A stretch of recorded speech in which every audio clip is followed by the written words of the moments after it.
Deep Threat Sports Network fans, welcome back. We have another episode of Crease to Crease here. I'm here with Marty and Ron, and we are back, and we are more than happy to be here. We are excited as hell. It's been a minute. We've had deer season. We've had guys traveling. We've had holidays. Hey, times have been hectic. Everybody's got families. People have been on the go, but we are excited tonight to be back. And man, hockey has been fantastic. We've had exciting stuff to talk about. We've had coaching changes already mid-season, especially right here for our local St. Louis Blues. And, man, that looks to be a spectacular situation so far. We'll dive into that in a little bit. But tonight for you, we have our first quarter review of the season. We're going to talk about some top players, some teams that have kind of upset us, let us down, outperformed expectations so far, some headlines, and we're going to review our picks and make our picks for the first quarter. Fellas, happy to see you guys. Love doing this. First things first, let's dive right in to the top three teams from each conference. And right away, we're going to hit the Atlantic Conference first. And leading the Atlantic Conference, this conference to me is I feel like it's pretty wide open. I don't think there's any teams right now just absolutely killing it and looking to run away with it. So in first place in the Atlantic, we have Toronto at 13-9 with a +8 goal differential. We have Florida at 13-10 with a +3 goal differential. And we have Boston at 11-13 with a -18 goal differential. Fellas, what do you guys see in this conference right now? Ron, who's impressed you?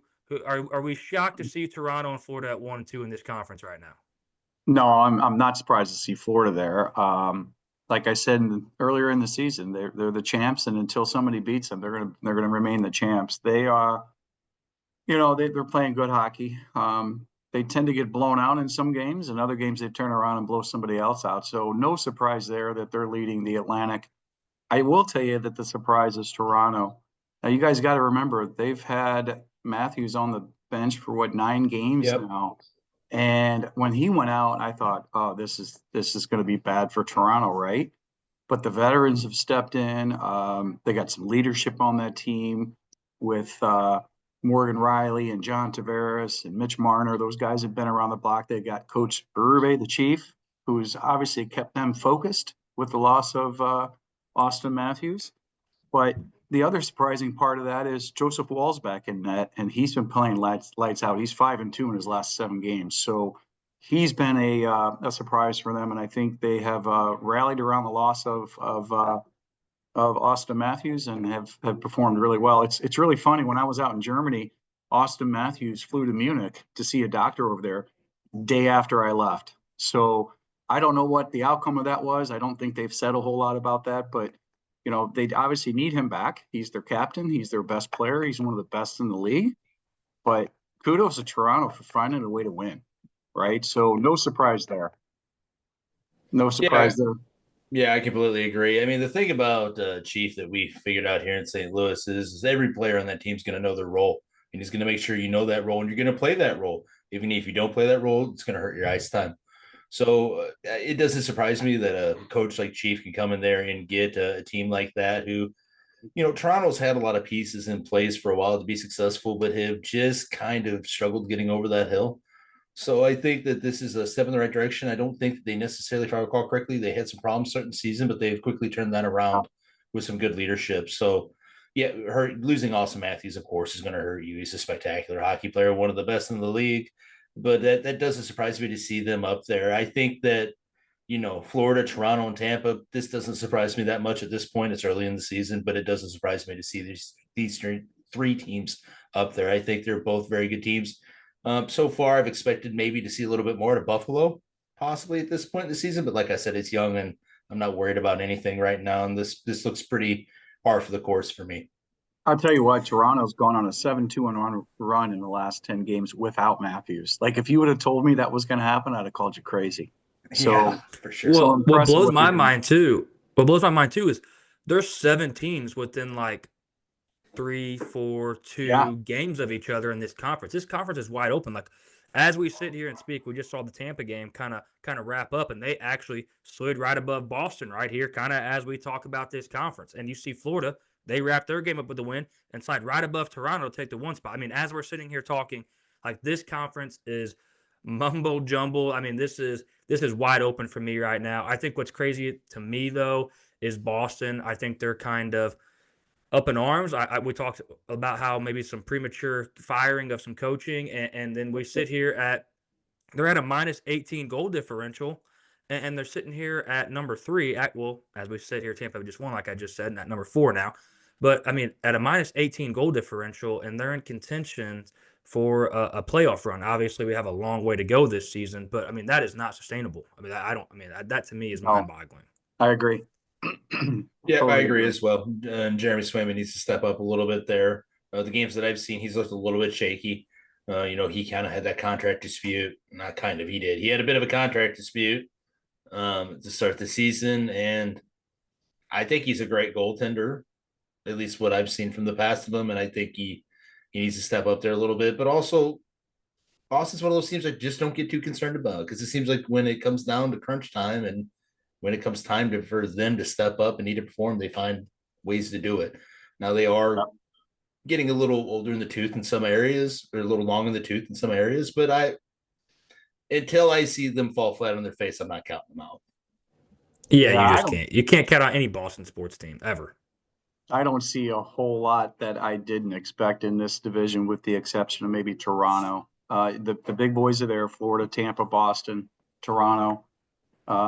Those are the top 4, I think, in that division, and that's where they sit right now. And to Colin's point, they're jockeying back and forth every night, it seems like. So not a lot of Absolutely. surprises there, except maybe Toronto with the loss of Matthews, how they've stepped up and have grinded out to go 7-2-1 in the last 10. So I'm going to move on to the Metropolitan Conference here. Talk about a little bit Metro. This is a very good competitive conference in my opinion, especially at the top. I mean, we have Carolina at 16-6 with a plus 30 goal diff. We have New Jersey at 15-10 with a plus 19 goal diff, who actually just wrapped their game up and slid into first in the Metro as we sit here. Yeah.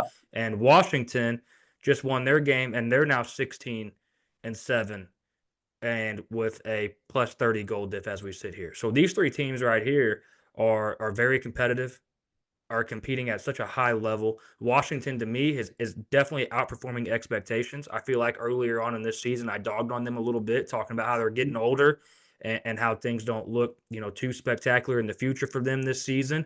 And here we go, and Ovi puts on a show to begin the season. I know he's on the shelf a little bit, but he puts on an absolute show to begin this season. What an absolute performance by him.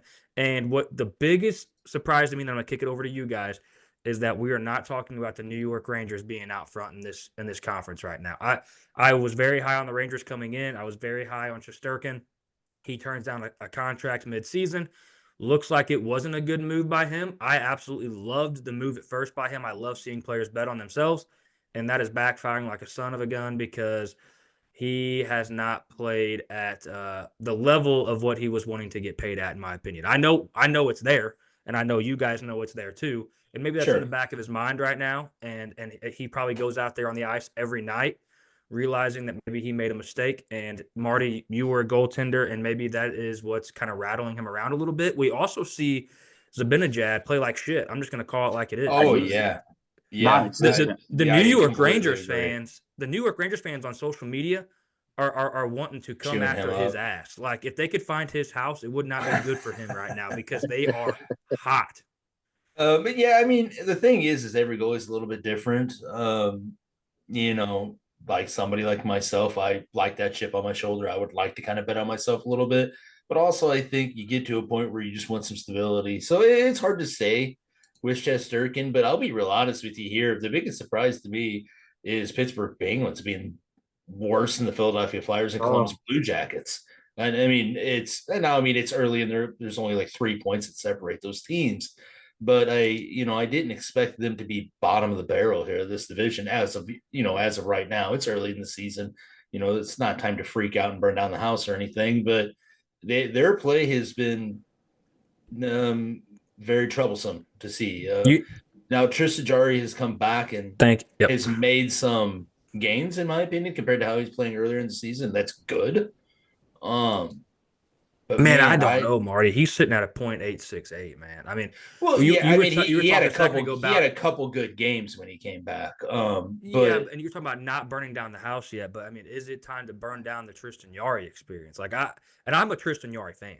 I'll be the first to say it. Here's the thing: is right now, in my opinion, there's the difference between being a good goalie in this league and an elite goalie in this league is microscopic. But you always had to work and try to get that way. And I think there's a lot of good goalies in this league right now. I don't think there's a lot of elite goalies in this league. I think that's kind of a trend oftentimes in the NHL. There's a lot of good goalies out there that they could pick up if teams are willing to deal. Yeah, do you move on from the Tristan Yarry? I don't know. I'm not a GM for a reason. Somebody else Do has you those trade for a answers. goalie right now? If things look as ugly as they do in your teams, talk about a team getting longer in the tooth. Like, do you think they do that, or do you think they just kind of look towards the future a little bit at this point? I think you do because you're 22 You still points. got Sid the kid. You're not completely out of this. Or you can't win the Stanley Cup, in the first couple months of the season, but you can certainly take yourself out of contention. And I don't think they're quite there yet. So if you're going to make a move, I would do it now. That's for certain. That's just my opinion. I would do it now. Yeah, absolutely. Now as to who you go out and get, I mean, I think there's a lot of options all across the board. That's somebody else that can kind of decide that. Well, they brought in Nedeljkovic and thinking he would be a good 1-2 tandem, and he played pretty good at times in Detroit, but he hasn't been the answer either. Yeah, it's not working out. They've got problems. He's at a .877 himself, right? Yeah, they're a -32 as a team. Yeah, in 25 games. I think they have a lot more problems than just goaltending. I think they got a couple big superstars, but they lack depth. Oh yeah, for sure. I can't tell you who their fourth line is. I don't even know who they are. It's bizarre how bad they're playing right now. Hey, and if you can't spit a fourth liner on that team, I know it's bad. I'm just going to throw that out there right now. I mean, that is bad.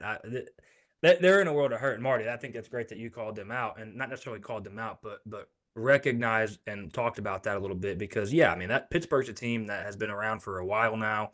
And when you talk to the average I don't know what the word is I'm looking for, but just like the average hockey fan that just kind of tunes in really for the Stanley Cup. Yeah, you just find a normal person that just watches hockey every once in a while, once a month. They're going to know the Pittsburgh Penguins and Sidney Crosby. And if you told that average fan right now, hey, look, you might just be the worst team in the NHL right now. I mean, that's wild. So good to recognize that. But I'm going to be in. Go ahead. Hey, Colin, real quick, I'm going to be in Pittsburgh on Tuesday, and my VP, I think, is going to get tickets to the game for us. His brother works for the Penguins, and they get to host Florida. So I'm sure it's not going to look much better for the Penguins come Tuesday night either. Well, take Florida alt line -2.5 in that game because the GAA for the Pittsburgh Penguins right now is averaging, I guess, about an 8.7 or 0.87. Sorry, so not good.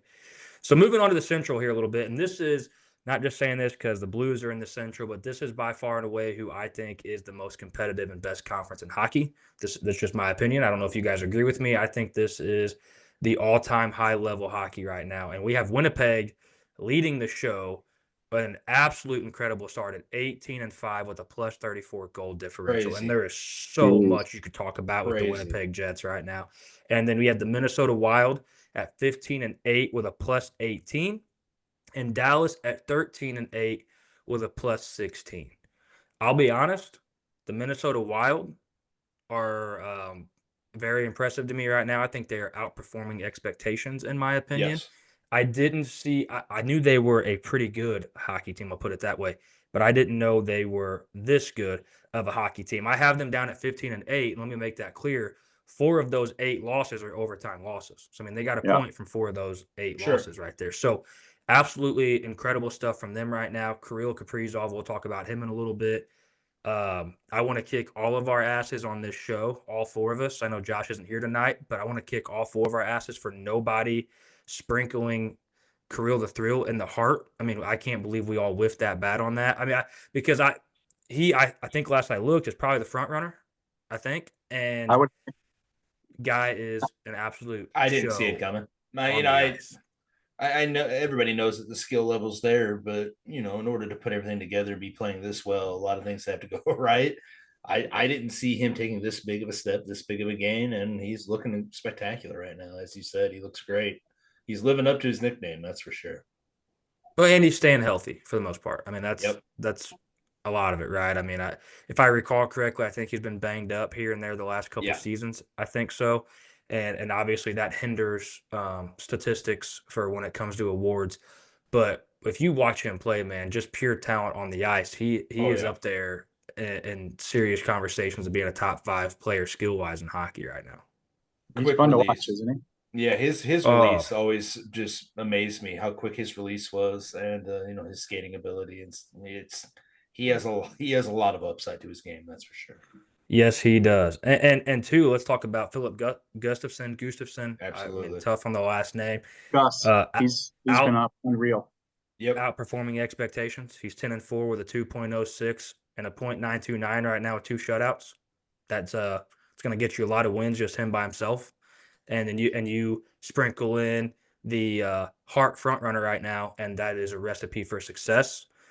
I also am a little shocked, and I know you guys probably are going to talk about this a little bit, but while I still am sitting here on the mic, I am very shocked at the Colorado Avalanche. And let me preface this a little bit. I'm very shocked that they are not the front runner in this conference right now because I think they are the best team. But where we have talked many of times now on this show, every time we get on the mic right here on Crease to Crease, I feel like we are talking about how poor this goaltending situation is. Like it is, in my opinion, it is panic mode. Yeah, like it is full-time It's panic killing him. right now. It's Yes, it killing is him. absolutely because they're scoring goals. Like their Yep. guys are. Cale Makar is probably the front runner, and we're gonna talk about this later. Not trying to be a spoiler, but I'm assuming Cale Makar for our awarded show later is probably the front runner right now for the Norris. And I know Nathan McKinnon is up top for points, and I mean this is horrible that they are even having to deal with this right now. Did you see Georgiev's meltdown the other day? Looked like Oh Marty my Ha god! out there. I mean, man, I used to get pissed off and throw stuff too. I mean, but we've known this hasn't been their strong suit ever since they got rid of Darcy Kemper. So I think they've been living on some borrowed time when it comes to in between the pipes there, and it's showing a little bit. Once again, there's goaltenders out there to be had if teams are willing to deal. Some I GMs mean, have next some to decisions to Pittsburgh, make. this is arguably the worst goaltending I was duo just in going the to say that. NHL, Yeah, I was just going to right? say that. Absolutely, I would They're agree. they're -7 goal differential only because they score so much. But if they didn't have the scoring, they'd be sitting right there with Pittsburgh. Thank goodness they got Ranton and Makar and McKinnon, right? They have no defense, no goaltending. It's bad. I'm looking down here right now, and like they're a team that rattles off 6 goals, 6 goals, 7 goals. I mean, they're a team that, to your point, Ron, if they're not rattling off 5+ goals, they're in trouble. Yeah, that's I not going mean, to I win you in the just play. That's not going to get you anywhere in the playoffs. So I know it's the first quarter of the season, but I did not have them sitting in fourth place in the Central. I don't think anybody, maybe somebody did, but I know none of us did, and I think that for me, like we sit here and we say that, but we all knew that this goal situation was really, really bad, like really, really bad. I mean, and Georgia is probably somehow going to find himself trickling towards the top and wins this season with like the worst GAA in the league. At the same time, probably in the top 5 wins, top 10 wins because they just outscore everybody, and it's crazy. If I'm Nathan McKinnon and Cale Makar, I'm having a real conversation with my front office. I feel like those guys can have those type of conversations because clearly they build the team around them too, and they should sit them down and be like, "Hey, look, man, we are probably through and through the most talented team in hockey, top to bottom, and you have got to get us some goal to just get us some average goaltending on the market, and we They can don't we have can to be make a push great. at this." The No, goaltending on that team does not have to be great. The goaltending on the team I has to be good. They have to be reasons why they don't lose. It's not reasons average, why not they even lose. good, just be average. Yep. Right now, Yeah, they're not even You average. just Just you be just have to average. be, yeah, don't be a exactly. sieve. They got three guys in the top 11 and sorry, top 10 in scoring. Makar, It's Rantanen, crazy. and McKinnon, and they're a I mean, -7 in goal differential. Like, figure that make it out. make sense, man. Make it make sense. Goaltend, A Noonan as your second option. yeah, Eustace. What do you? We could go on for days, but like while we're going on for days, Marty, I know you want to dive into the Blues a little bit, and now is the time. We're on the Central, and I know we have a lot to discuss here. A lot of people that listen to us are Blues fans, so let's dive into that. And then let's not forget, before we leave the Central, we're going to let Ron talk a little bit about Winnipeg because he was all over Winnipeg before the season started. So we're going to give credit where it's due there. But go ahead, Marty. Sure. The Blues are currently, as it says, they're 11, 12, and 1. In their last 10 games, they've gone 4, 5, and 1. But they've since let go of Drew Bannister, and they've hired Jim Montgomery, a familiar face here. And, so far, to be real honest with you, I'm liking the style a little bit. We're starting to see more of that good, solid two-way hockey. We're starting to see them win some puck battles along the boards and in the corners, stuff that I really thought we didn't see a whole lot of early in the season.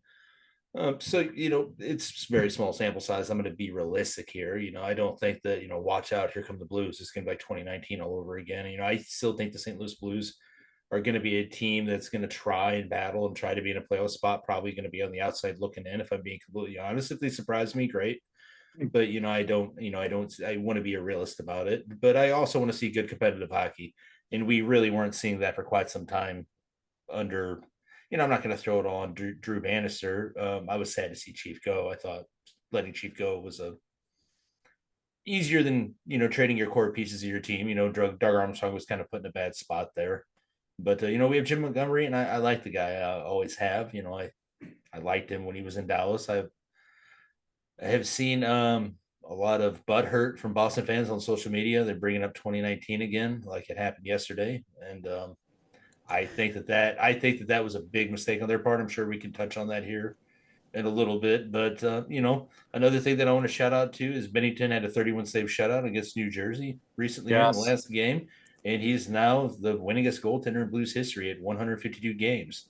Real quick, Marty. Yes. Real quick. I want you to give all the credit to Bennington real quick. But before we leave the Jim Montgomery thing, sure. I just want to throw this out there. When he was let go of his job, this Crease to Crease group text was going absolutely apeshit, saying, "Hey, hire him right now." And within like a day or two, I think he was hired. 5 days. Like we were going apeshit. Like everybody was like, "Get on it, get on it, get on it," and they did. So I just want to throw that out there. But go ahead and give Bennington the love he deserves. Sure. He's got 152 wins now, winningest goaltender in Blues history. He passed his agent and former goaltender, Mike Lay, who's many considered up until Bennington probably one of the best goaltenders that the St. Louis Blues had. Also, Jake Allen was the backup for New Jersey, sitting on the bench watching him win that game. He's third at 148. You have Cujo at 137, Grant Fuhr at 108. It's top five. At number 60, you have Brian Elliott at 104. Greg Millen, that's a name from the past, at 85. Yaroslav Halak is at 8th at 83. Brent Johnson at 76. He's at 9th. And then Rick Wamsley rounds out the top 10 with 75 wins. Yeah, Wammer. So, Bennington, his stats don't tell the whole story. Statistically, you're looking at Bennington, you could say he's not having a great season, but I think that also points to how spectacular he played last year.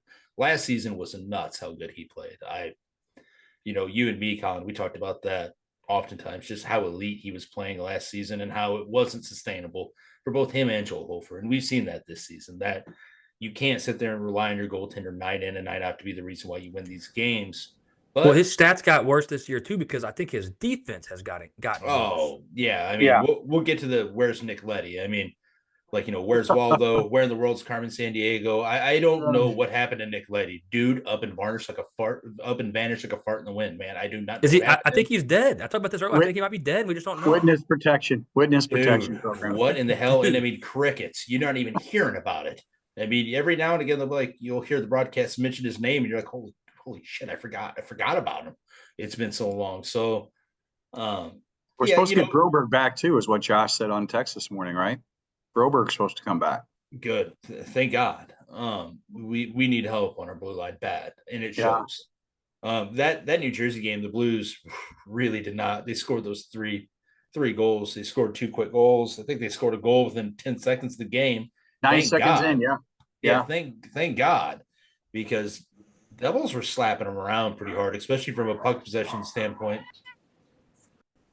So didn't all 3 goals? Sorry, didn't guys, all 3 goals come sorry. from the? Didn't all 3 goals come in the first period? I think for sure the first 2 did. I believe the first 3 did, actually. If not, the third one happened right at the start of the second period, because second period was ridiculous. I mean, I didn't see the puck leave the Blues defensive zone very many times that period. And they played a little bit better in the third, but New Jersey was still pressing. It was still the better team in that game.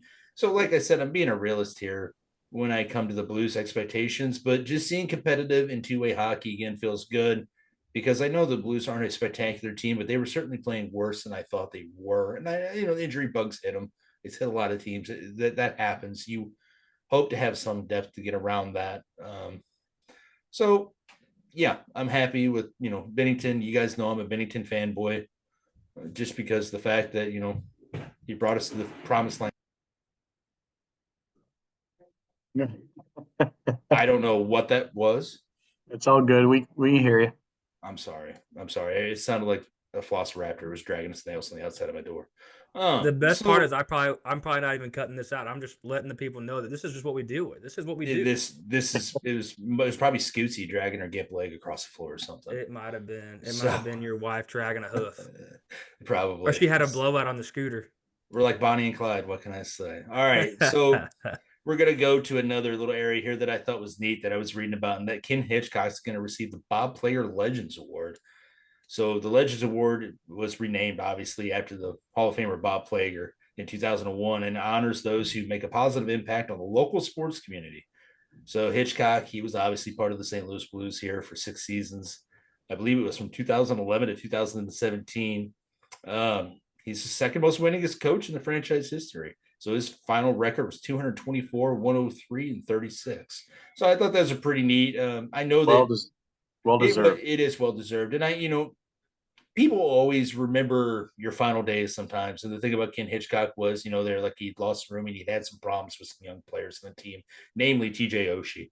Well, a lot of times those older coaches, people like to hear this, but a lot of times they're right.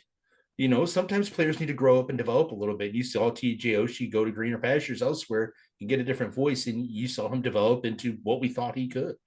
So, I hold no hard feelings towards coaches that are hard, especially on the younger players. TJ Oshie got in some trouble when he was here. He'd gotten, in some trouble for partying and missed some practices, stuff like that. Stuff that you can't do when you're a professional and this is your job. So I throw no stones at Ken Hitchcock. I always thought he was a great guy. I really enjoyed his tenure here when he was behind our bench. Now, in some other unfortunate news, early in that Devils game, Buchnevich went out with a lower body injury. I don't know if you guys saw that. I didn't know what to make of the play. I don't know if he just caught an edge or if there was contact, but he went down kind of awkward and didn't look like he could put a lot of weight on his leg. So let's hope for the best there. Buchnevich, when he's on, especially, and we could talk about how that's another just Doug Armstrong gem of pickup from New York when he got him. It just Doug Armstrong seems to find when players from other teams, productive players, need a little change of scenery, and I would say Buchnevich certainly fits into that. And then, like we mentioned earlier, where in the hell is Nick Leddy? He hasn't played. Ron looked this up for us before the start of this podcast. He hasn't played since October 15th. He's played 4 games this season.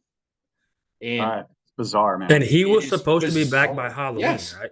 Yes. Yeah, we were hearing about how he's supposed to be back and then crickets. So, hopefully everything's all right with the guy. I don't – it's odd for somebody to be out at this point. It's actually concerning that there's actually a real issue that I agree. At this point, I agree. At this point, it's concerning. I don't understand it. And I don't want to speculate and come up with some massive rumor here, but is it like a family issue that they're just not – and I respect that. I respect that. But at some point, just be like, hey, family matters. And leave it at that. Or long-term injury. Leave it at that. Just maybe something. Let us know that he has a pulse. Let us know that he's actually alive. Yeah, do a wellness check. Because it's odd. Are the Boston fans that mad and they're holding him for ransom? What do we have going on here? I've been keeping an eye on, I've been searching his name on a regular basis, and I'm not coming up with much. So it's concerning. It's strange. Yes. Concerning. Well, a couple things to add to that. Great recap, by the way, Marty. Obviously, we're all big Blues fans here, but the Penguin Hitchcock, well deserved. I don't know if you guys. I love that. That was what we called him, Penguin. Okay, he looks like Oswald Cobblepot for sure. Yeah, right. I don't know if you guys knew this. You probably heard it on a broadcast, but for those who didn't, Mike Liut is Jordan Bennington's agent. Yep. I don't know if you guys knew that, but he has. Yeah, that's what Marty actually was saying that earlier, that he passed up his agent.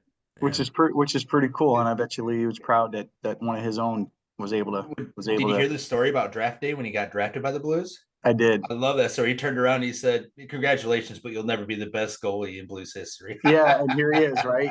Like Here 8 we go, years, 9 years baby. later, Yeah. 10 years later, probably. So yeah, I think that's great. And Bennington has been on our horse for years, obviously since the 19 run when he showed up.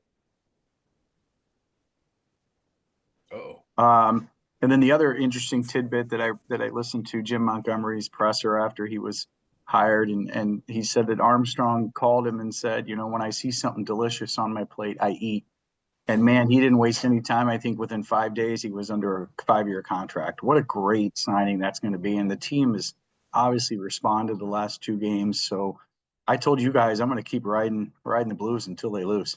Keep slinging some money on them because well, I and think they're on a run right now. that's what this team kind of needed. They needed a veteran coach like that with experience, with some success under the belt. That absolutely beautiful move right here, and I hate it for Bannister. Obviously, you don't want to see anybody get removed from their Yeah. position, but like that was probably time. I mean, that was just some patchwork. I mean, that never felt wholesome. That felt It like never it was felt just long term. borrowed time. Yeah, it Yeah. was just some borrowed time. But yeah, man, Hey if the guys, you got to Blues remember defense, too. go ahead. Go ahead.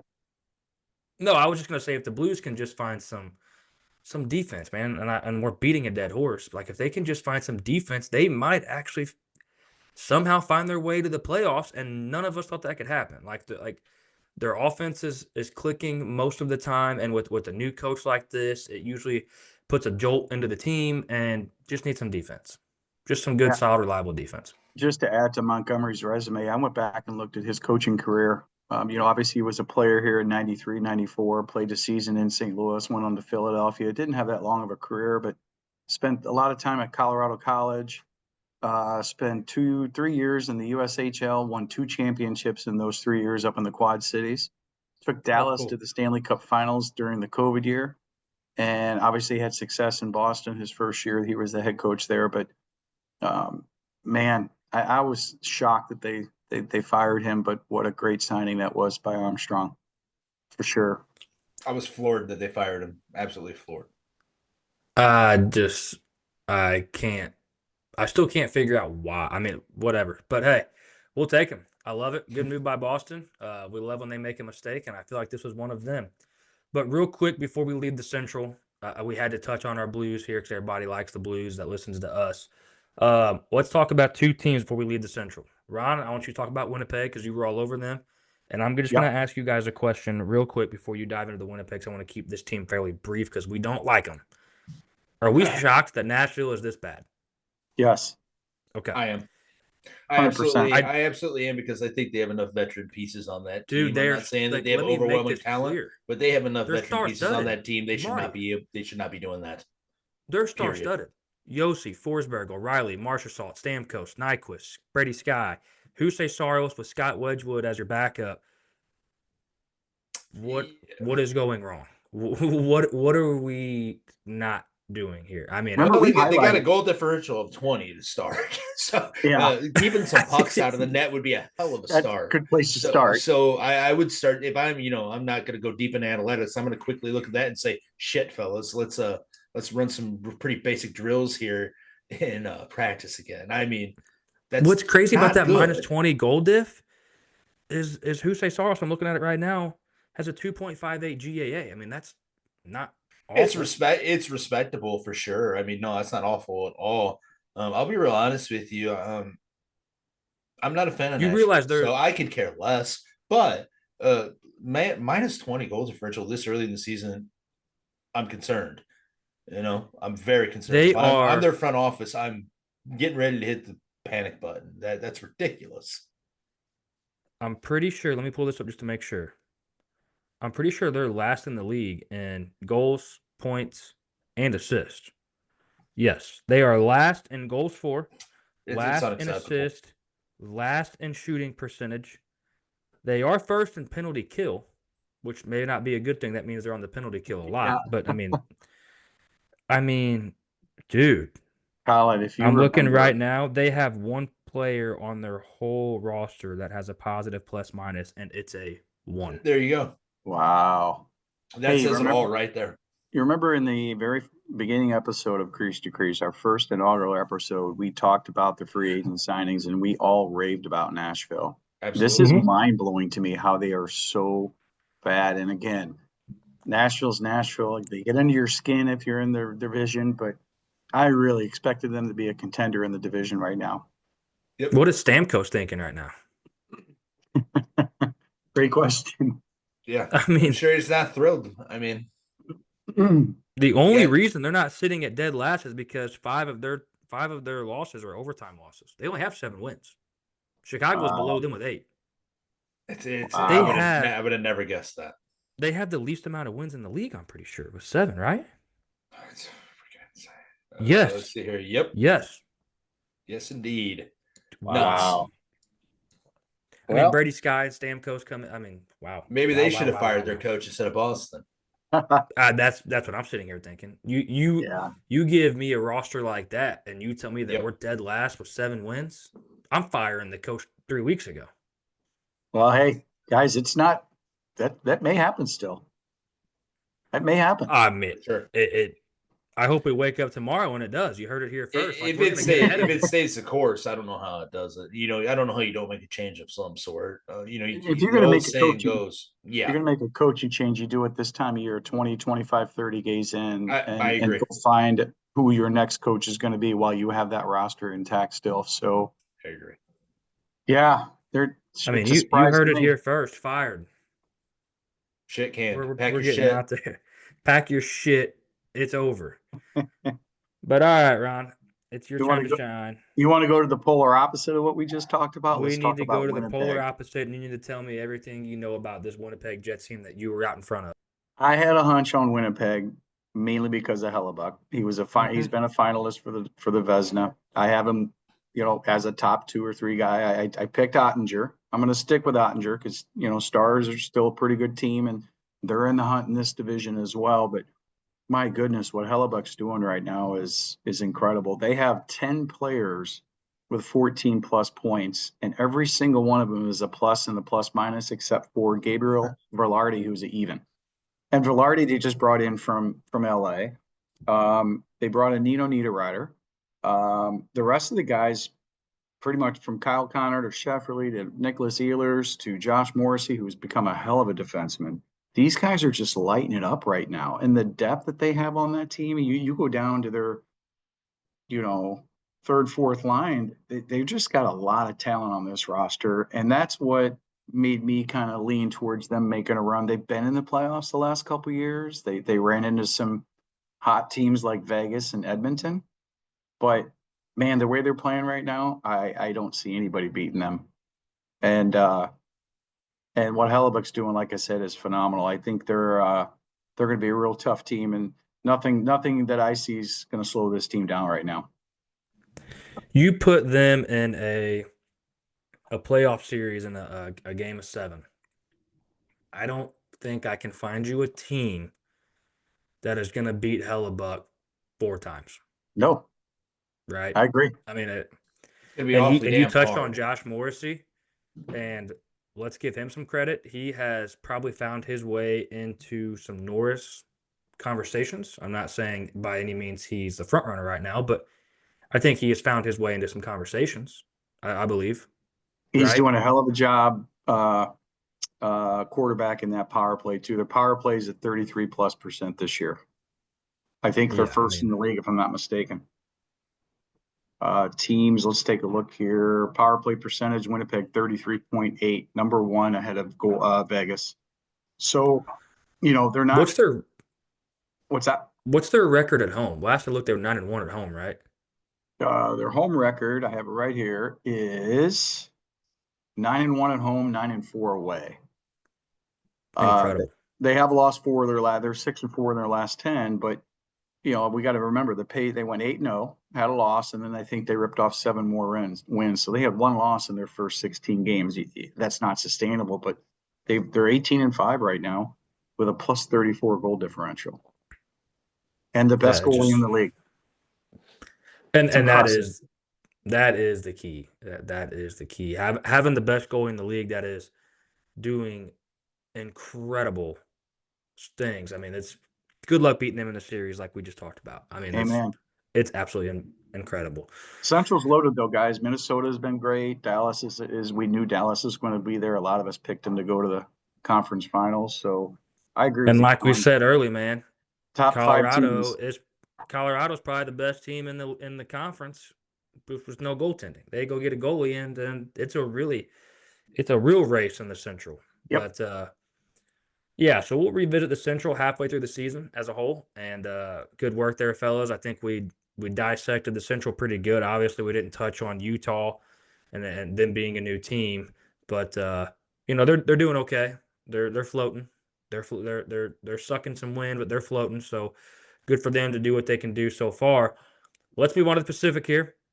In the Pacific, the top three we have Vegas at 14-9 with a plus 17. The LA Kings now at 13-11 with a plus 5, sorry. And Calgary at 12-11 with a -1. Marty, I know you want to talk on Calgary a little bit, and we'll go ahead and let you dive into that. But real quick, I do want to say that I asked these fellas before we started this episode if anybody else was as shocked by the LA Kings as I was, and Marty gave me a no. He was a believer. But I am shocked, and I think what they are doing is impressive because I don't really think many people gave them credit or much of a chance. Yeah, I've been a believer for LA. I liked what I saw out of them last season. I thought that they were a gritty team, that I thought that they won tough games. I liked what I saw out of them. And I expected Edmonton to have a little bit of a kind of a Stanley Cup run hangover a little bit there. And I still think that, the Pacific Division, the Vegas Golden Knights are going to be cream of the crop. I fully expected that coming into this season. Yep.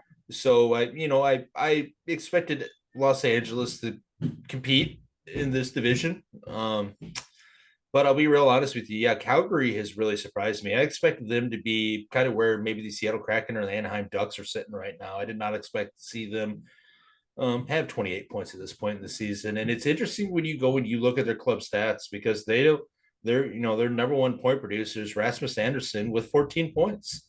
Very, nothing overwhelming. And then Nazem Kadri with 13, Mackenzie Weegar with 13, Jonathan Huberdeau with 12, Connor Zary with 12. They're playing a good team game.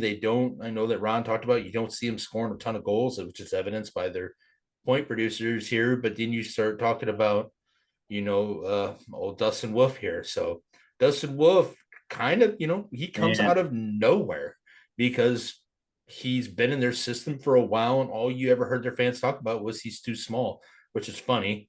Myself being a 5'8" goaltender and a 6-foot goaltender being too small to play in the NHL, but they're right when you look at him compared to the size of goaltenders in the NHL right now. He does seem small, but what you see is somebody who's obviously very positionally sound and doesn't give up a ton of rebounds. Is what I've noticed while watching his gameplay. Which, if you're a smaller goaltender, rebounds will kill you. So he doesn't play super far out of his net, which is interesting for a smaller goaltender. He plays a little bit deeper than I'm used to seeing smaller goaltenders, smaller being 6 foot, but he doesn't play as deep in his net as say like a Henrik Lundqvist, who relied strictly on his size and reflexes. But Dustin Wolf it's early in the season, but man, he's playing good, and it's funny to hear about it, but there's people that are already talking Calder Trophy, which is Calder, interesting. baby. I think he should be in the conversation for sure. As of right now, absolutely. I mean, I know a lot of people who kind of, especially with the hot start Celebrini had, people are like, well, there we go. There's our Calder pick, but here comes Wolfie here out of nowhere. And so just for a little bit of background here, the last goaltender to win the Calder Trophy was Steve Mason in 2009 for the Columbus Blue Jackets. Wow. The right-handed catching Tindy from Columbus. That was the year that the Blues finally made their return to the playoffs. I remember that season well. I think he finished the season with something nuts, like 8 shutouts that season as a rookie. It was spectacular to watch. Then you have Evgeny Nabokov, who won it in 2001. And then you have to go back to Belfour, Broder, and Tom Barrasso to go back to your most recent Calder Trophy winners for a goaltender. So it would definitely create a neat storyline if you had to have a goaltender come out of nowhere and kind of win the Calder Trophy. if you can find me an analyst somewhere that broke this down and said keep your eye on Dustin Wolf, I would be very surprised. He's Hey, started especially the fact that they let Markstrom go. Like they knew exactly. something. They knew something up there in Calgary. Yeah, that's a very good point. Yeah, I think a lot of people thought that they kind of mailed it in by sending Markstrom, and myself included. I thought, well, this is going to help Calgary, but yet here they are. So he started 13 games. He has 8 wins. He has a 2.59 GAA and a save percentage of 918. That's super sporty Solid. for a rookie. It's very solid, and like you said, he's been a reason why they're winning games because they don't score a lot. So I think that it's going to be tough for a rookie, but I think Dustin Wolf is going to have to be one of the reasons why they win games night in and night out. But they've been a pleasant surprise, and I plan on keeping an eye on them for the rest of the season. I like what I see so far. Yeah, man, I couldn't agree more. Real quick, since we're in the Pacific and you talked about him, Celebrini, last I looked, actually, and this may sound crazy, but he was on the leaderboards in Conversations of the Heart. I mean, that's a stretch. Don't get me wrong. Sure, it's But, I early. mean, It's early. I mean, when we try to break this down and talk about the Calder a little bit, if his name's in the Conversations of the Heart, I would say he's probably the front runner and favorite for the Sure, Calder and I think down the he is stretch, the right? front runner right now as of right now. Still, I think that just it's a fun topic. It's a fun thing to talk about because it's people didn't see it coming. So you need your storylines and you need to give credit where Completely out credit's of due. nowhere. So yeah, I mean we got to give credit where credit's due. Could you guys imagine being a 19-year-old kid playing in the league, living with a legend like Joe Thornton, who, by the way, No. congratulations to him for getting his number retired in San Jose. Guy's a Hall of Famer, in my opinion, and just having a mentor like that has to make Macklin feel pretty good about where he's at, even though it's San Jose and they got a long rebuild. But the kid's dynamite. I've watched him play a few of the games, and man, he's got some mitts on him. He's just a crafty, Oh yeah. speedy, hell of a player. So Let me ask you a question, both of you. And this is just from the hip. This is just because I just had this thought pop into my head. Bedard or Celebrini? Oh man. man, It's too early for me to make a decision like that. So with the sample size, I'm going Bedard, but that's just because I had the sample size. seeing a little more of him, I would say they're probably both very comparable, but they play on both of them play on bad teams, no supporting cast, but so it's really hard to judge when you're kind of a one-man show on the ice. But I think that's a great question to come back in 5 years and revisit that, Colin, see who ended up being the better player. I think they're both very, very good players, and I think Celebrini is the front runner. But to Marty's point, old Wolfie's gonna give him a run for it, I think. Also, on a little side note, is Joe Thornton just going to keep the beard for the rest of his life? I think so. The homeless Oh guy. my God, dude! it's Looks like he going rode nowhere. out of the bed of a pickup truck and just rolled into Hey, San who has Jose. who has a better beard, Thornton or Brent Burns? I mean, I don't think Oh, either one looks Thornton. good. So, I mean, when you say best one, I mean, I'll say the ugliest one. And Yeah, worst one actually is yeah, Thornton. Thornton's worst got one's some gray in Thornton. his. Yeah, he's got a little more gray than what Brent That's Looks like why he I Burns needs to like has. run. it. Looks like he needs to run a comb through it. I Hey, mean, who's this Thornton's is a crazy kid? staple. I Thornton's think, beard is a staple like Michael Strahan's gap tooth. yeah, yeah, yeah, exactly. And you got to remember, Thornton came in the league. I think he was 19 as well. So yeah. the relationship that those two must have, Thornton's been there. He's been in Celebrini's shoes, and I know that has to be a huge comfort and really put Celebrini in a spot to come out and play even out. The kid's good. Kid's going to be dynamite. I think he'll probably end up being better than Bedard because I think he's a little more skilled, and a little bit bigger than him. Wow. But That's we'll see. that's the direction I lean to, honestly. And we'll move on from this and head into our top points and all that because I mean we have really dissected things and I love it. But like my take on Bedard is this, and if anybody watches any of our other podcasts and shows, I touch on this topic a lot. When you have such high praise and you're compared to the greatest of the greats before you ever even step foot on the ice or the field or the court, whatever sport it is that you are being compared and you have such high expectations, there's really only one direction you can go at that point, and it's not up. That's fair. It is, and Bedard is still great and obviously so young and has such high ceiling moving forward, and I think he will get there. But I just always come back to that point right there. You have nowhere to go but down, and Yeah. I think, yes, Bedard is fantastic. And in 5 years, yes, I think we could have a more serious conversation about that. I was just curious as to what you boys It's thought a real fair quick. point. If we're gonna build a team right now today around somebody, who you taking? So, yeah, It's a fair point. I think the last player that kind of really truly had those crazy expectations that lived up to it was Sidney Crosby. I mean, I remember people were crapping but down both legs. Sidney Crosby was coming to the league, and Wayne Gretzky said he's going to break all my records. Da da da da da da da. And I mean, Sidney Crosby had a spectacular junior hockey career in Canada. The writing was on the wall that he was going to be spectacular. It's just how good would he be? And it just turned out that he was spectacular Yeah. hockey player. So we'll see if Bedard and Celebrini can both make those gains. It's so hard when you're young because you have to avoid the injury bug. You have to continue to make advances in your game. A lot of it's physical. A lot of it's eating the right stuff. A lot of it's hitting the gym. Well, and putting in the work to continue to raise your level. It's hard for young players when you come up and you've always been the best player on the ice, and then you go out there and you get knocked around and you're not. To continue to make yes. those gains. It's not easy. It puts a weird psyche in your head Well, and when you you ask go out yourself on if the you ice really and you're belong not. here. And are you willing to work hard enough? Honestly, are you willing to work hard enough and do what it takes? Are you willing to do what it takes to be the best player on the ice? That's a big ask for somebody who's 19 years old. You don't know that. You Yep. think you do because you love the game, but you don't really truly know if you're going Yeah, to sit night there in, night and out. you're gonna give up the cheeseburgers and eat asparagus and kale and pump iron and take creatine and do all the things that are right mentally in the game too. It's a huge ask. So time will tell. I like seeing these young players and I like seeing where they go because a lot of times you see them, they make a big splash and they become good players. I don't think there's a doubt that these players are going to be good. It's will they become elite? That's always the question. Will they be the best player on the ice night in and night out? And it's fun to watch those players develop or not into that. Hey, Colin, before we jump out of the Pacific onto the next segment, I have some reservations about mentioning this because I always seem to kill a team or a player's mojo when I talk good about them. You guys know that. You give me shit about that all the time. You have a skill set, that's for sure. I mean, it's a talent, but I think we have to keep an eye on in the Pacific Division for the Vancouver Canucks. Rick Tocchet is a hell of a coach. Now you got to remember they don't have Demko. I don't know if Well, they've even announced when he's coming back. you just Uh, sunk that. Yep, JT Miller. No telling why he's out. They're not kind of like a Nick Leddy deal. Like what's going on with JT Miller, right? But they have a good team. They got Quinn Hughes, Connor Garland. They got Pedersen.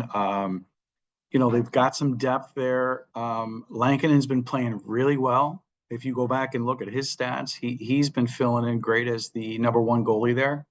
They brought in Jake DeBrusk in the offseason. So Vancouver was a good team last year. I think they're kind of sitting there in the middle of the pack. But when agree. Demko comes back and Miller comes back, I look for Vancouver to make a move in that division. Well, I they're without absolutely in agree. striking distance. I mean, the Kings have 13 wins. Calgary has 12. I mean, they're knocking on the door already, really. I mean, and I love that call by you because I think that, I mean, let's not forget Edmonton, right? I mean, well, there's two teams that right there that can definitely take this division Yep. over in a But moment's but notice. hot take. I expect Vancouver to have success and finish They higher will. in Edmonton. They're going to be there. I So, agree. So so I hope anyways, Colin, I just want to bring that up real quick. Where are we going next, bud? Back off my Edmonton pick, fellas. Next, we're going to talk about the top 3-point scores through the first part of the season. And if we don't have much to touch on it, that's fine. You just want to throw this out there because we're doing our quarter review. Obviously, it's going to run long because we want to talk about all these things.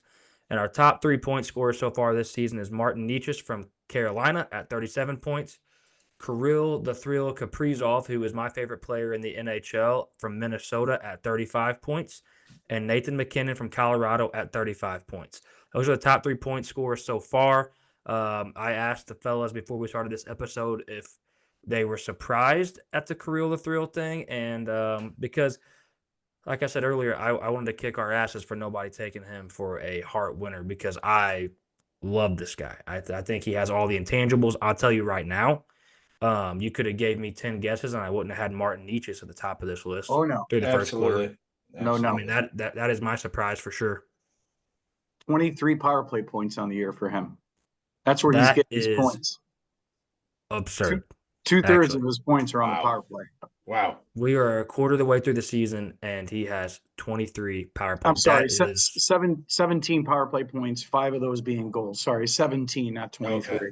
Okay. okay. I But mean, well, still, 17 half through of the them. first quarter is impressive. That's Yeah, some top tier shit, and that's why half of he's his definitely points on are on the this power list. play. So And like we talked earlier, the Colorado Avalanche really suck right now, and you have Nathan McKinnon in third with 35 points. So And don't forget unreal, about my boy Kale McCarr, defenseman with 30 points there. I'm liking what I'm seeing there. He's still dude. my pick for the heart, baby. So he needs to keep Hey, scoring. that conversation is in play, and to move on to our top goal scorer so far, we have Sam Reinhart from Florida at 17, Leon Draisaitl from Edmonton at 16. And real quick to talk about that number probably ticked up a little bit just because of the Connor McDavid thing, and they funneled the team around him, right? I mean, obviously, Draisaitl is one of the best players in the league, so I'm not surprised to see him on this list, even if McDavid was there every game. But I mean, I think it ticked up a little bit just because of that. And Braden Point from Tampa Bay at 15. And my boy Ron knows I love me some Braden Point. I've been all over his jock from game one of his career. And I think for me, also talking about this, I know Sam Reinhart had good numbers for last year from Florida. I'm a little shocked to see him be the leading goal scorer in the NHL right now, though. I'm not. What do you have? 57 goals last year? I mean, he had good numbers. Yeah, I just Surprised at all. The kid's good, to, man. He's going to get paid. He He is without a going to doubt. I mean, get paid. and deserves it. Deserves it. Uh, And Reinhardt scored. He's got 18 now, and Point scored. He's got 16. So both those guys put points on a goal on the board again tonight. So, man, there's just Sam Reinhart. The guy surprised the hell out of me last year, and they made it through that run to the Stanley Cup championship, and he here was a he man is. amongst boys out there, and he's right back at it again this year. Not Keith Kachuk, Matthew Kachuk really has been quiet if you think Yes, about he it. has. Very. Yes, he He's has. been very quiet. Like And to think that Florida's still having success with a quiet Matthew Kachuk, think about that for a minute. yeah, Brady's got 11 goals. Matthew, I mean, I'm just rolling down here. He's got less than 9. He's not even in the top 40 in goals this year, so which is unusual. We'll see him So take off at some point, right? He ain't gonna stay that quiet I agree. that long, right? I agree. So moving on to our top 3 assists so far through the season, we have Nathan McKinnon at 28 from Colorado, Jack Eichel from Vegas at 26, and Martin Nietzsche from Carolina at 25. Jack Eichel, Dylan big Strome, Jack did you Eichel mention guy. him? Did you mention Strome Dylan picked Strome? up one tonight too, Colin. So Yeah. he's been tearing it up even without Ovechkin.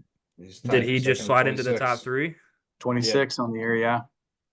Okay, so after tonight, we have Dylan Strome sliding in there as well. Good for him. And I think Washington Capitals, baby. They're they're I just think finding ways, dude. They are.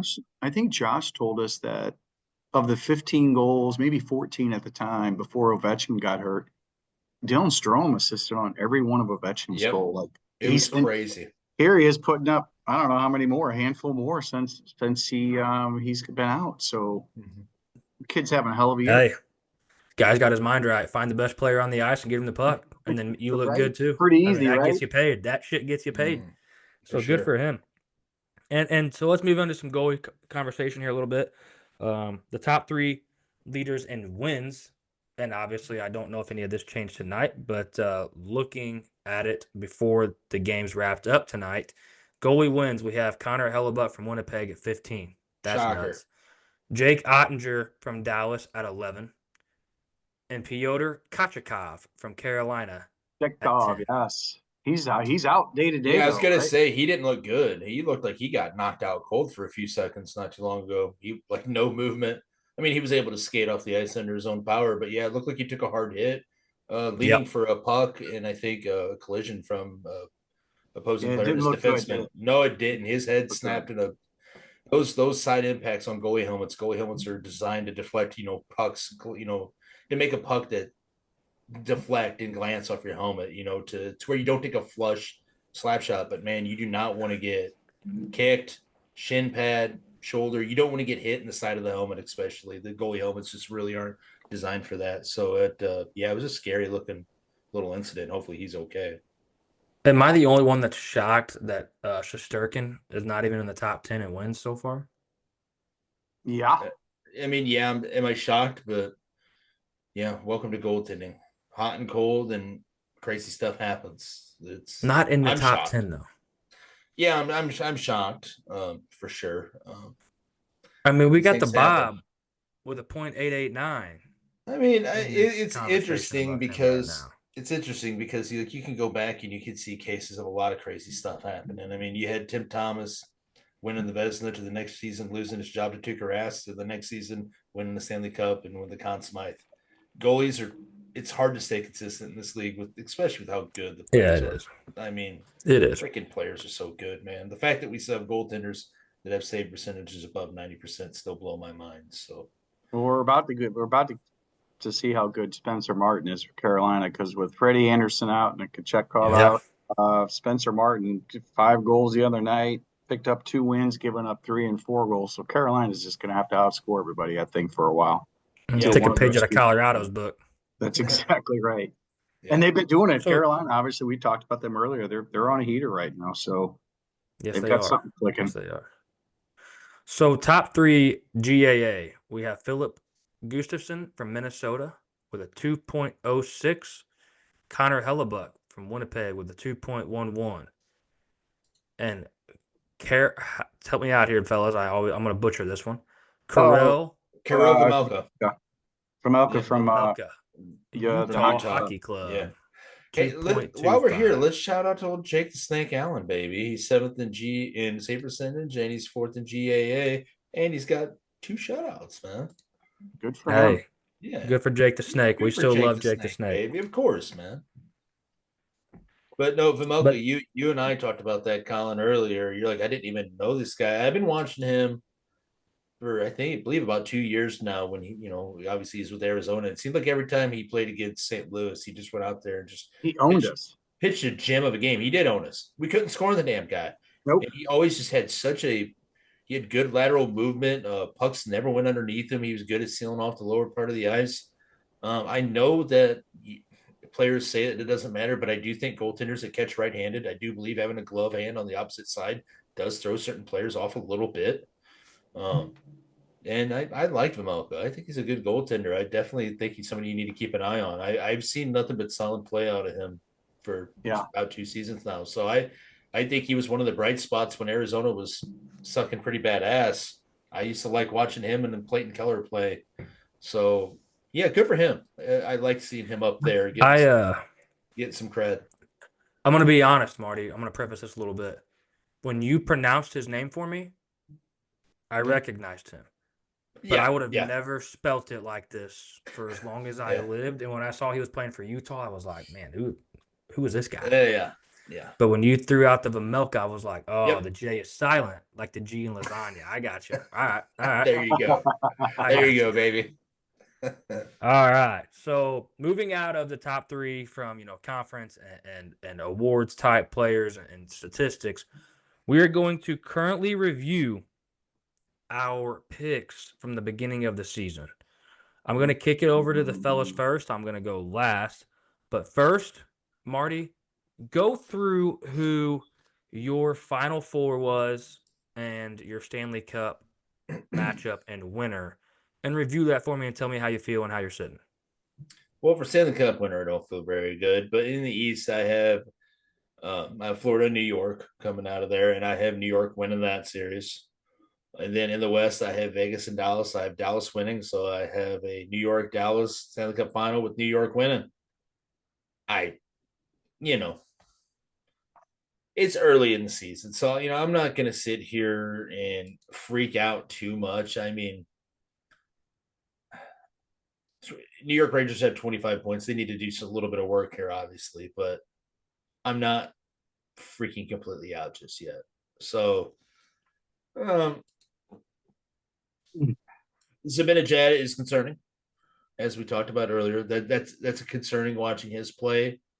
But wait, who are you talking about? New York Rangers. No, the Rangers and Mike Zibanejad. What's his name? I don't know who you're talking about. I wasn't catching your drift right there, but yeah, dude, That guy's been it is that non-existent. bad. Mika, where Yeah, are you? Yeah. Yeah, it's it's he's like concerning. Jamelka for me, dude. Forgot how to spell his name and shit. I mean, it is He's over there with God, Nick dude. Letty, I think, on witness Oh my protection god, program. yeah. So I mean, there's the system's blinking a little bit red right now in New York, but I'm not freaking out completely. But I thought they would definitely be playing better than they have been. That's for sure. I mean, I still feel good about Dallas. I think Dallas is a good team. I I I I'm feel gonna like they have the right pieces in place, but yes. you know, I'm gonna chime in here just because Marty, sure. real quick. I was gonna let Ron go before me, but I have Dallas, Edmonton, Rangers, Devils, and I have Dallas and the Rangers as well, and I have the Rangers winning it as well. So while you're here talking about this, I'm gonna jump off this ship with you, Sure. and I'm gonna be even more panicked than you are about this Rangers pick because of the Zibanejad thing and because of Shesterkin turning down that contract and not looking up to snuff since. And So you there worry about is his mental full space right now, huh? bad. And I think that's in the back of his mind. Every night he laces the skates up. And I know it would be me, and obviously I'm not an NHL goaltender, so maybe that's where we're different.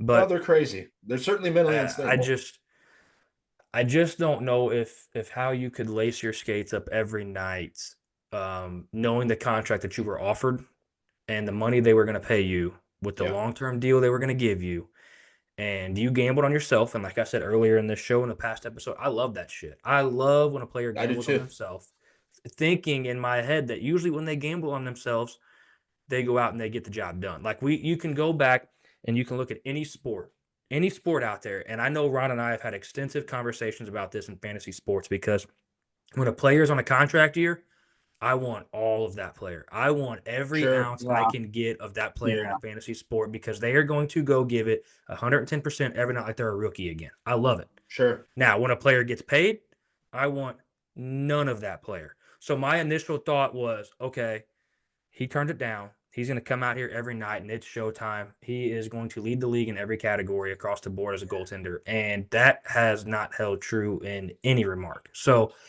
I'm full blown panic mode if I'm the Rangers. You look at the Rangers social media and you look at the Rangers fans, they're even more panicked than we are. They are wanting Zibanejad Oh out. man, They're wanting Shesterkin not re-signed. They're wanting coaches fired. I mean, they are shitting down both Yeah, legs right now.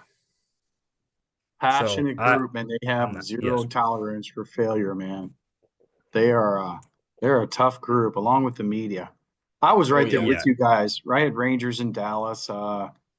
Yeah, I echo everything you just said. I had Dallas playing um,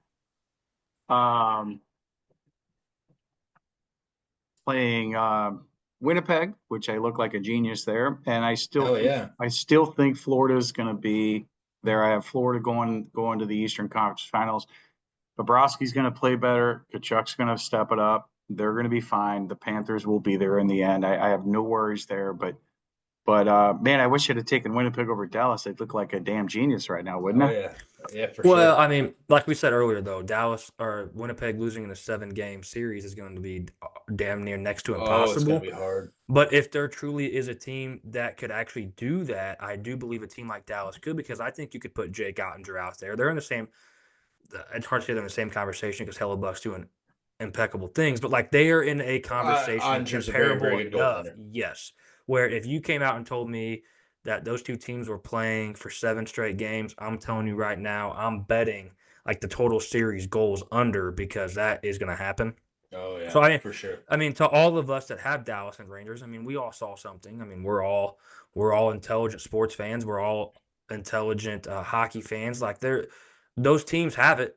It's just a matter of actually getting there. And like Marty said earlier in the show, you can't win the Stanley Cup in the first couple of months, but you can lose it. And I don't think either one of these teams have lost it by any stretch of the imagination. I Yeah, just think the Rangers are panicking, and that is going to be their problem is keeping a level head with the media and the fans and the performances.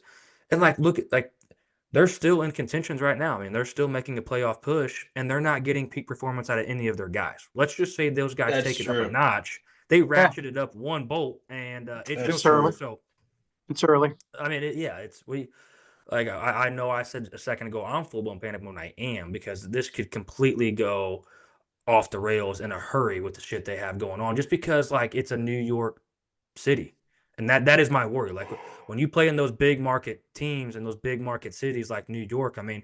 I mean, I don't want to bring in baseball into this, but like, look at the Yankees fans. They played bad for like 2 weeks, and Jesus Christ, the city's on fire. So I mean, when you play Yeah. in those big cities, that is I'd where still rather things play in can New get. York than Toronto, though. I'd still rather play in New York than Toronto. Oh, Toronto Yeah. will eat you alive, chew you up, and spit you out and stomp your guts out, man. That yeah, place will and eat they you will leave alive and you chew you on out the for years. curb and never Yes, call for with a help. sucking chest wound. Yes, they will kill you there. Yeah, So dude, like they I'd they rather might play shoot New you York again than while you sit Toronto. there. Sure, Yes. sure. I'll never forget. That's another conversation for another day, but we'll have a conversation about Ed Belfour when he was playing in Toronto. When I was up there one time for a hockey tournament, I thought I was going to get stabbed. So, yeah. Be the Eagle. I mean, hey, this. So I don't think any of us are panicked. I think obviously if any of us could change our picks right now, we'd probably sprinkle a little Winnipeg, sprinkle a little Carolina, and the Carolina goalie situation can really Yep. catapult them down the ranks. But I mean, I also had the Devils playing the Rangers, and right now I guess I would probably take the Devils over the Rangers. Oh, So I mean, absolutely. That's right where now. I should really Absolutely. redirect my attention and show the most panic is Edmonton. I mean that is we are leaking from every orifice of this boat in Edmonton right now. So I mean that You does forgot to put the concern boat me. plug in, baby. Bilge pump There's it. no plug in the boat, and the bilge pump is working overtime. I mean, we need two. We need two bilge pumps. And I have preached this, I think, every episode now, and I'm gonna do it again real quick. If Skinner could just be average, Yep. just be Yep. average, But just be average, you'll be okay. I'm going to be very honest with you here. In my personal, humble, bullshit opinion, I never thought the Skinner was above average. I feel like that's been their weakness for a while. You know, No, totally agree with you. when you were relying on Mike Smith, who I mean, I loved Mike Smith's fiery attitude. You know, he had some good runs with Phoenix back in their days. He's a great puck handling goaltender, scored a goal. You know, I liked his style. He'd get pissed off and go after people and stuff. He's your typical goalie, but they were relying on him before they got Mike Skinner. And I don't, you know, Mike Skinner was an upgrade, but Mike Skinner's not going to be an X factor in net for you. That's just my humble opinion. If he plays good, he can help you out, but he's not going to be Jonathan Quick putting the LA Kings on his back and giving you a I Stanley just thought of a funny because you combined Smith and Skinner's name right there, and I guess maybe it's because I've been drinking. But even if you combined them two, I still don't think they would be Yeah. average. So I mean, I think it's actually an unfair ask to ask Mike Skinner to be your backbone in between the pipes. I think they need to find a different avenue. Yeah, yeah. No, I thought they were going to win or they were going to lose the Stanley Cup last year, and I thought Mike Skinner played better than I thought he would. I did not think that Mike Skinner was necessarily the reason why they lost. Although, if I recall correctly, in Game 7, I don't think he played very good. I think he let a weak softy short side goal, if I recall correctly, Mhm. underneath the arm. But he had some good games. I actually was impressed by his performance in the playoffs. He's But gonna have to ratchet it up a lot. yeah, he's I'm going gonna to be have to. honest But with I you. don't think I think it's an unfair ask to ask him to be your backbone and lead you to Stanley Cup. That's just my opinion. Oh, it ain't gonna. I guess my question on that is like I know he's the goaltender, so he is the backbone, but like I don't feel like they ask him to do too much because they have guys like McDavid and Draisaitl. Like I don't Well, feel like they're asking him to go out there and post a 2.0 GAA. I think they're just being like, hey man, just keep it respectable. We well, got you. Just keep it respectable. maybe Ron can help me out on this. But when's the last time that they've had what you would call like a premier great starting goaltender? Do you have to go all the way back to Dwayne Rollison? I Uh, don't know. I wouldn't even know. I don't know when it was. It's been that long. Yeah, Like I can't think Dwayne of Rollison a got hurt when they went to the finals and they played Anaheim, and it really hurt that team when Chris Pronger was playing and for him. I'm pretty sure it was Dwayne Rollison. I would And have but to get on the internet to figure that one out, Marty. That's a great question. It probably has Dwayne been a Rollison is the long, last one I can think of. It's just a good, clear number one starter. He's your guy, been run a with him guy. long, long time. I know they Yeah, haven't had it since McDavid showed up. certainly. Certainly. What? They thought Jack Campbell was the answer a couple years back, if you Oh Yep. remember. God. Then he went That to didn't work Toronto out. and he fizzled out. He was in LA. I thought maybe he was the guy. I don't know when it Yep. was. They Yep. definitely need a goaltender that can steal him some games, though. Yep. I mean, Yeah, Absolutely. they do. Skinner's good, but They he's do. not great. Yep, absolutely. All right, we got 2 more segments here. Two more short segments. We're all three going to review our awards picks real quick. And just to hit mine real quick, I had Igor Shesterkin as my Vezina, Adam Fox as my Norris, and Jack Hughes as my Hart. Ask me how I feel about all of them. I feel like shit. I don't. I'm just going to throw that out there. I don't think any of those three are really in play anymore. I think because Hellebuck is clearing away the front runner at the Vez right now. I don't think Shesterkin's name's been brought up. I think Kel McCarr is clearing away the front runner for the Norris, so I don't think Adam Fox will be brought up, and that team's not clicking like we talked about. And Jack Hughes, I mean, okay. I mean, I guess I feel the best about him, but I mean, I don't feel good. So those are my three. Don't feel great, feel like shit, like I said. And Ron, go ahead and tell us your three real quick. Well, I mean, I'm the king of just destroying somebody's mojo. I mean, Panarin was leading the league in points. And man, with all the issues we've talked about in New York, he's now sitting at 22nd in the league in points, just -2 on the year. I mean, just completely fell off the face of the earth. So, no, I don't feel good about that. I think Kaprizov, to your point Talk earlier, is about probably, in leaking my from opinion, every the front orifice of a runner. boat. Goodness. I mean, just absolutely killed his mojo. The guy was on fire to start the season, too. First 10 games, he had like 18 points, and now he's sitting at 26. Guys like Brendan Hagel and Jesper Bratt are ahead of him in points. Like, goodness gracious, Panarin, you're a star, man, the bread man. So, no, I don't feel good about that at all. I think Kaprizov would be the guy that should be the front runner as of today. Obviously, Cale Makar was my Norris Trophy winner. We're going to talk about him all the time. He's 10th in the league in scoring. He's playing well. Ottinger is my Vezina winner. Not disappointed in that pick. Obviously, Hellerbuck's the man right now. But I still think Ottinger is going to be in the conversation and probably a finalist by the end of the year and still have a chance to win it. I mean, the Panarin thing is comical because, You were looking like a genius again. I You were mean, Jesus. damn, dude, he's squared away. He's got it figured out, you know? This dude's talk got about Winnipeg. This I dude's talk got about Panarin. Ovechkin. The guy breaks a leg. I talk about Panarin winning. I talked about Vancouver being 8-0. God, whatever you do, don't give me any kudos, man. Jeez. I mean, I just can't. I get struck by lightning. I can't catch a break right now. But no, I think Kaprizov, I think Hellebuck, and I would say Makar. So I am 1 out of 3 on those picks. What about you, Marty? Who'd you have? Well, I had Makar for Hart, which I mean, I know I was going out on a limb when I picked it, but I just thought it was a neat pick and I liked it. Let's create a storyline. Let's talk about it a little bit. Well, like you said, I think you're probably closer with him as a defenseman winning that than me and Ron are with ours. Agreed. Yeah, but it's still such a long shot. But I do think that Makar is an elite defenseman. I think he's an elite player. I think he's going to be elite for a long time. I like watching him play. He's fun to watch. So I just picked him because why the hell not? It's been a long time since you've seen a defenseman win the Hart. I have Ottinger for Vezina, and like Ron was saying, like I'm not upset with the pick. My biggest thing with Ottinger is like I am expecting kind of this stair-step progression to his game. I expect him to take the next step and be that elite goaltender. I think he's getting there. I do think he probably will be a finalist for the Vezina if things kind of hold pat. I mean, he's on a good enough team to where even if maybe he doesn't have the best night, he's still going to be relevant. I would like to see a little bit more maybe out of his game, but I also think that's kind of it. He hasn't been in the league that long. Sometimes you need to pump the brakes on people with expectations, but I kind of look at him as a stair-step progression. I'm looking for him to make the next step, and the next step to me is, hey, go out there and be a Vezina finalist, and I think he will be. I think he is. Yeah, I do too. I do too. He's second in the league in save percentage with a .912, and he's got a 2.43 GAA, so which is again probably top 10 in the league. He's 11-4. Not terrible. Got a shutout in the year, but I think he'll be there come the end of the season as a finalist. Absolutely. It's Hellebuck's just on a different plan, and he's putting up Dominik Hasek he's on if a Hellebuck's Dominik not Hasek putting run up right now. So if Hellebuck's not putting up numbers like that, then Ottinger is your favorite. I agree. And then my little homer pick that is pretty stupid, but I picked it anyways for Petrangelo for Norris. But hey, I still like the guy. I still want to have a beer with him. I still want to eat poutine with him. So you know what I mean. I just like the guy. So He was my Norris pick, and I knew it was silly, but why the hell not? You need some storylines. It's not as bad as Collins Harrison Burton pick in our NASCAR.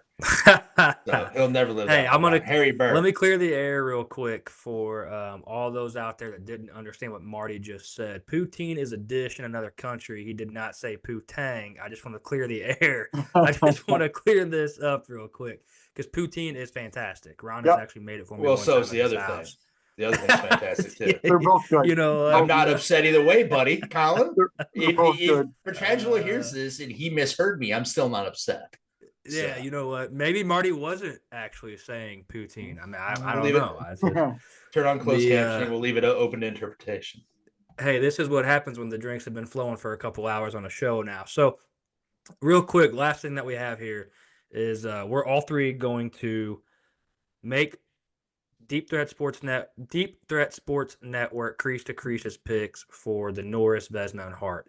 And I'm responsible for the Norris, Marty's responsible for the Vesna, and Ron is responsible for the Hart. I think you guys probably have a good understanding of who we're going to pick after this episode and how we've dissected things. But real quick, Ron, just touch on it. Who you got for the Hart? Who is Crease to Crease's Hart winner for the first quarter? Well, it's not Panarin. I'll tell you that right now. Love the guy, love the bread man, but there's a lot of issues in New York. I think, you talk about Kucherov, McKinnon, they seem to be in the top three every year, but Kaprizov is just playing. I mean, he's entering his prime. The kid's just dynamite. 36 points plus 17. He's racked up 8 power play points, playing with, I know that Zuccarello was out for a little bit. That has been his line mate during his time there when they were paired up together. Matt Boldy's a good supporting cast. Marco Rossi's good. They got a decent power play. I think, great goaltending. I think he's just in a really good spot from a team perspective and those that surround him. But the guy is ultra talented. I don't see anyone that's going to catch him come the end of the year, because I think this might be his year after what we see in the first quarter of the season. So that's my take. To step up, like Marty said earlier, for him to take that next step this season at a rapid pace, I would agree with you. I think he is off to the races for sure. And so, Marty, state the obvious. Who we got for Crease to Crease's Vesna through the first quarter? I mean, I think I have the easiest hang on. job Let me out guess. there. Can I guess? Sure. Let me think. You need some help, Marty? Yeah, Marty, guys, you need some help? Thank God I conversed with you guys before this podcast to figure this out. Obviously, it's Connor Hellebuck. I mean, we're early in the season. He's only played 18 games, but I mean, good Lord, I see no signs of him slowing down. He's won 15 of them. He's got 3 shutouts. He's got a goals against average of 2.11, a save percentage of .928. It's a pretty freaking easy. And me and Ron have talked about him in the past about Ron called him quiet, and that just sums him up perfectly. You don't see him. I mean, he's obviously an athletic guy, so I don't want to take anything away from him, but you don't see him oversliding. You don't see him getting out of position a whole lot. You don't see him, in his lateral movements overcommitting or taking risky poke checks. He's just so solid in net all the time. He's on top of his crease and just makes the thing that's impressive with him is with the size is around the ankles. That's always a tough area for goaltenders, is right above your ankles and stuff. And he's solid. Every now and again, we saw St. Louis in 2019 find a little hole on his blocker side there, but it's about the last time I've seen a weakness out of the dude. I mean, he's just been spectacular. Yeah. Yep. But yeah, I mean, here's one thing I'd like to see out of him. I don't know if I've ever seen him smile. The dude kind of looks like a serial killer, but that's kind of normal for that's that goalie life, dude. Yeah. It's I mean, you touch on that all the time. That's that goalie life. He's got that look in his eyes, doesn't he? He does. He's taken a few to the forehead. So yeah. But Jesus. hey, I have the easiest. Yeah, when you said I was in track and Vesna, I was like, well, my work's done. I already know. I have to pick here. Pretty straightforward. I didn't have to do the Colin where straighten out my eyebrows here and figure this out. Slick the brows back and let's really think about this. So I'm responsible for the Norris, and I feel like my job was actually pretty easy as well. Crease to Crease is going to go with Cale Makar. And Cale Makar for me is by far and away night in, night out, the best defenseman on the ice, no matter what game you're watching, no matter who they're playing, no matter if they're not playing. I mean, he is by far, in a way, the most impressive player defensive wise. I feel like he's a guy that could go play winger for most teams and probably be like a top 6 winger on that team. I mean, the guy's just incredible at what he does. Scores goals, assists, quarterbacks, power play. I mean, he does it all. He's got 8 goals, 22 assists, 30 points. The only thing that concerns me is his -1 goal plus minus. But that's also comes Well, back to everything we talked about earlier with That's right. Noonan and Georgiev being your goaltending. So there's that.